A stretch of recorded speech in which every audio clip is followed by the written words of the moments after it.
Car drone racing है। Dubai में एक बड़ा इवेंट है जिसमें गो कार्टिंग की जाती है। गो कार्टिंग बहुत से शहरों में यहाँ पे भी एरिनास मौजूद है जहाँ पर लोग करते हैं, लेकिन इसको प्रोफेशनली करना, उसको परस्यू करना और उसमें फिर कारकर्दगी ऐसी दिखाना कि पाकिस्तान का नाम रोशन हो, क्या बात है। आपको बताएं 12 घंटे तक एंड्योरेंस रेस होती है ड्रोम जो एरिना है उसमें दुबई में, और वहाँ पर इसका रेस का इनेकाद हुआ। पाकिस्तानी टीम ने तीसरी पोजीशन हासिल की, मुल्क का नाम रोशन किया। 12 घंटे तक जारी रहने वाली इस रेस में 2 पाकिस्तानी ड्राइवर्स ने हिस्सा लिया और दुनिया के 17 ममालिक की टीमों जबकि इंडिया की 9 टीमों को पछाड़ते हुए नुमाया कामयाबी हासिल की है।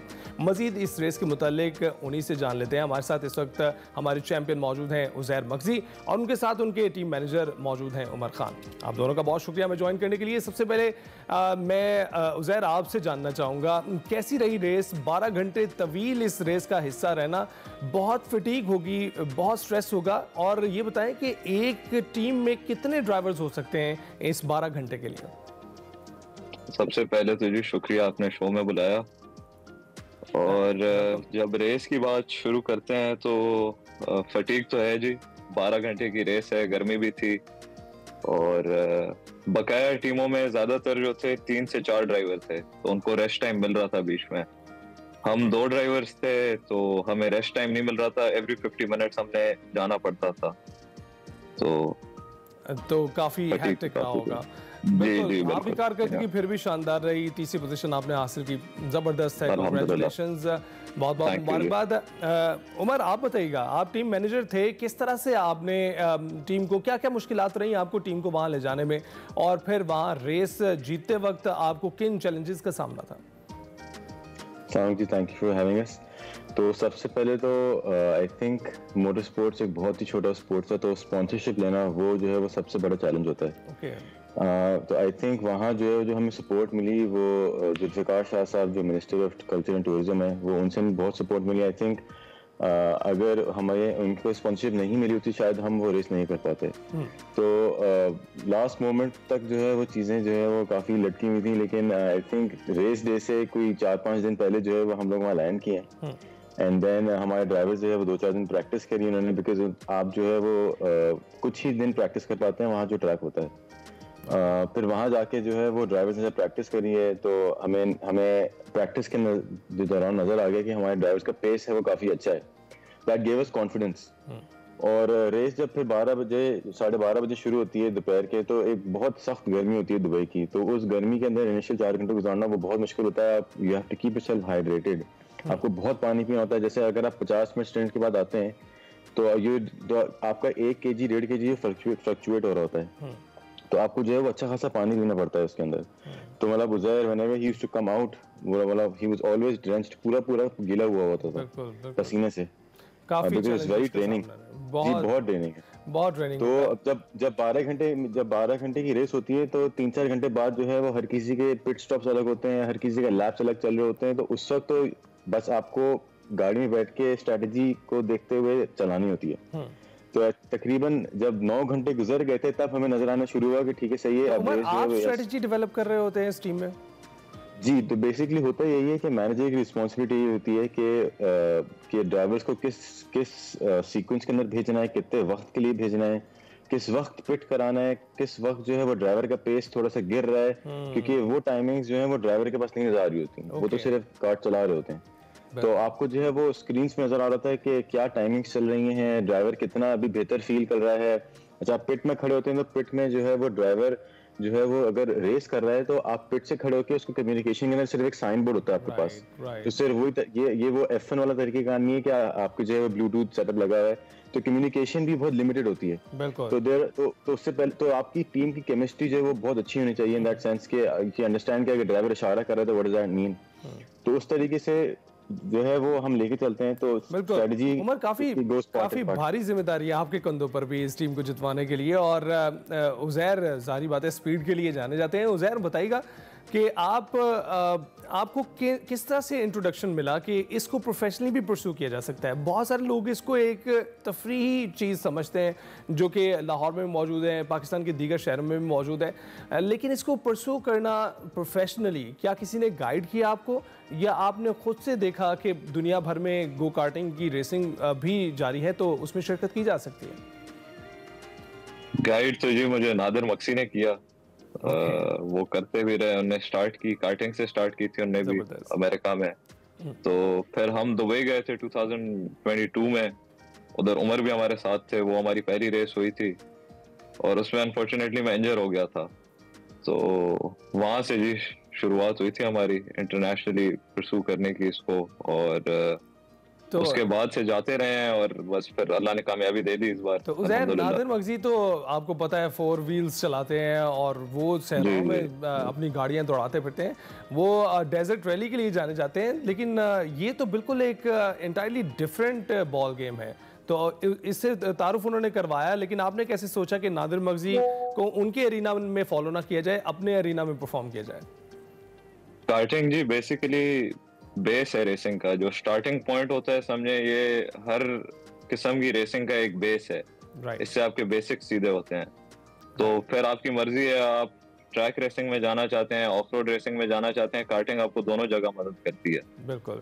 तो उमर, आप बताइएगा, आपके टीम में उज़ैर जैसे जो ड्राइवर्स थे वो बाकमाल, बासलाहियत, और उसके साथ साथ उनके वालिद खालिद मगजी, नादिर मगजी, उनको गाइड करने वाले, तो ऐसे ड्राइवर्स का आपके साथ होना, आपकी टीम में शामिल होना, आपको क्या लगता है कि इसने कहीं सपोर्ट किया है थर्ड पोजीशन हासिल करने के लिए? जी बिल्कुल, देखिए ऑब्वियसली जो रेस के अंदर ड्राइविंग मैटर्स, तो मतलब मैनेजर वो कुछ भी कर ले, वो कितने भी लोगों को इकट्ठा कर ले, लेकिन जो रिस्पॉन्सिबिलिटी ड्राइवर्स की, बिकॉज देखिए ऑन द ट्रैक जो है एवरी टर्न मतलब you have to be executing it very perfectly, और मतलब वो एक हेड स्पेस के अंदर आपको होना पड़ता है। ये कांस्टेंट आप 12 घंटे की बात करें, मतलब हम तो फॉर एग्जांपल अगर अपने घर से ऑफिस जा रहे हो उसमें हम डिस्ट्रैक्ट हो जाते हैं, लेकिन ऑब्वियसली आपका फॉर एग्जांपल अगर 50 मिनट का स्टिंट चला है तो you have to be extremely concentrated, आपको हर टर्न, बिकॉज देखें you are up against international people, मतलब वहाँ जो है वो कुछ इस तरीके की टीम्स आती हैं जो पूरे साल 40 हफ्ते भी जो है वो एवरी वीकेंड रेस कर रही होती हैं। तो you're competing with the best of the best, तो उसके अंदर आप भी अपने आप को बहुत पुश कर होते हैं। हमारे साथ एक मार्स चुगताई, एक और ड्राइवर है जो पाकिस्तानी है, वो दुबई के अंदर ही रहते हैं, तो वो हमें बहुत सपोर्ट करते हैं इस ड्यूरेशन के अंदर। ऑब्वियसली ट्रेनिंग के अंदर भी वो उज़ैर के साथ रहे हैं। हमारे पास यहाँ एक कराची के अंदर एक लोकल ट्रैक है जो ओमनी ट्रैक है, वहाँ जाके हम प्रैक्टिस करते रहे हैं, वहाँ रेस तो करने कभी की उमर कोशिश आपको करी है। ख्याल नहीं आया कि ट्रैक अवेलेबल है और टैलेंट अवेलेबल है और आप भी ऐसा रेसिंग में शिरकत कर सकते हैं? कभी आपको नहीं लगा कि आप भी शिरकत कर सकते थे? नहीं, हम करते थे, लेकिन हमारा उज़ैर वाला लेवल नहीं है। तो दूसरा एक थोड़ा सा मेरा डिसएडवांटेज ये भी है कि I am above weight also, तो कार्टिंग के अंदर जो है वो 85 केजी जो है वो पार वेट होता है, सो दैट वो हर किसी को उस वेट के ऊपर लेके आ जाते हैं ताकि जो है कंपटीशन जो है वो इक्वल है।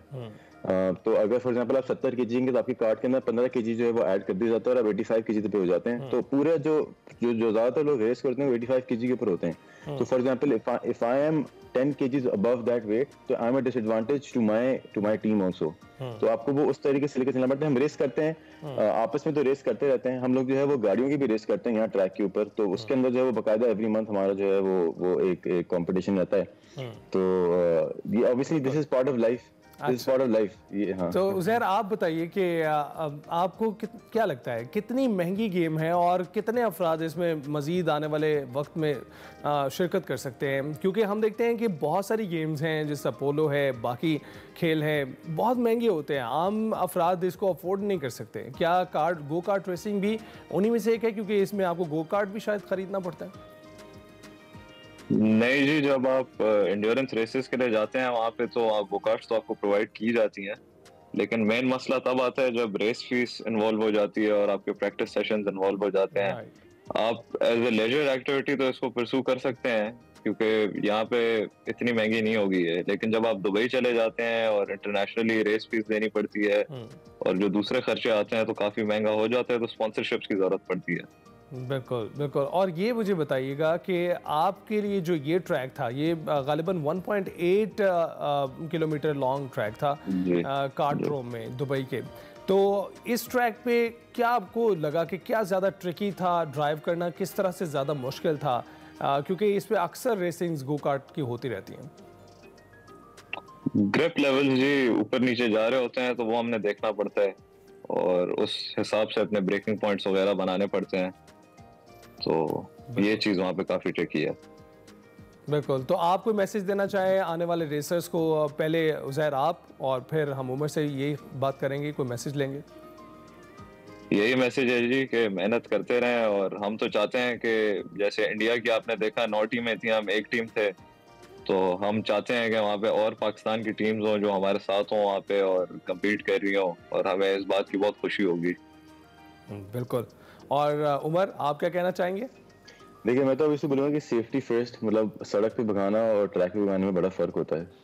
आपको ट्रैक पे भगाने की आदत जो है वो डेवलप करनी चाहिए, और ऑब्वियसली हमारे पास अब वो चीज़ है। लाहौर में भी हमारे पास 1-2 ट्रैक्स हैं जो खुले हैं, कराची में हमारे पास एक बहुत अच्छा ट्रैक है जो खुला है। तो फर्स्ट आप वहाँ आके अपना स्किल को पॉलिश करने की कोशिश करें। सड़क पे भगाना और दूसरी लोगों की जो है ज़िंदगी को डेंजर में डालना, that is not what this sport is. वहाँ से फिर आप पिकअप करें, and then obviously it's a step by step process. ये ऐसा नहीं है कि हर इंसान समझे कि मैं गाड़ी तेज चलाता हूँ तो मैं गाड़ी तेज चला सकता हूँ, तेज चला सकता हूँ। It's all about precision, it's all about knowing कि आपकी गाड़ी क्या, आपके व्हाट्स द लिमिट। तो ये एक स्टेप बाय स्टेप प्रोसेस है। Once you get a good mentorship, once you get a good track, you keep doing it day in day out, और फिर ऑब्वियसली उसको आप एक्सेल करें। जैसे जैन ने बोला कि वहाँ बल्कि इंडिया का कैंप मेरे बिल्कुल बराबर में ही था, तो वहाँ के मैनेजर वगैरह से मेरी बातचीट होती रहती थी। वो पूछ रहे थे कि आपके कैसे चल रहा है, हमारा कैसे चल रहा है। तो जब बाहर जाते हैं ना, तो कंपटीशन के अंदर it is a very it's full of friendships. तो वहाँ जो है वो ऐसा नहीं होता कि आप एक दूसरे के अगेंस्ट होते हैं, लेकिन ये है कि ऑब्वियसली एक जोशी जज्बे के अंदर एक एड्रेनलिन रश होता है।